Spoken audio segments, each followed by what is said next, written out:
Hey, so today we are going to talk about fear, right? We experience fear for different reasons. We experience fear because we are afraid things are going wrong in our relationships. We experience fear because we are thinking about the future.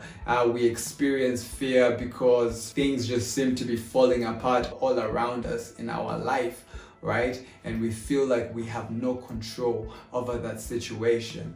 And once upon a time, I used to think fear is just something that happens to us, that we have no choice, we have no say in the matter, we just experience fear. It just happens to us and we just have to go with the flow. And fear is a terrible thing. It's a dreadful thing. In 1 John 4:18 it says, perfect love casts out fear, because fear has torment.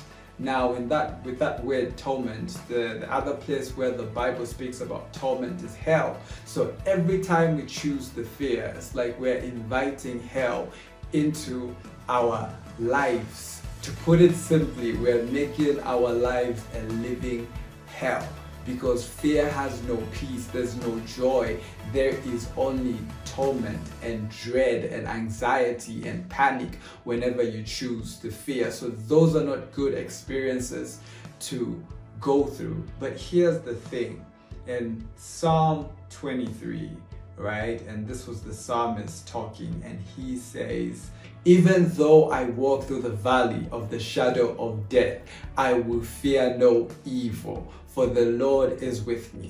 His rod and his staff, they comfort me. I will say it again. He says, even though I walk through the valley of the shadow of death, I will fear no evil. He makes the choice to not fear. He makes this decision where he refuses to fear. And he is not in an easy situation. He is in the valley of the shadow of death, where things seem dark, where things seem to be bleak, where nothing seems to be making sense. But even in all of that confusion and chaos, the psalmist says, I will not fear. He refuses to fear, which shows me that even for you and for me, no matter how bad the situation is, we do have the willpower within ourselves to choose and to decide not to fear.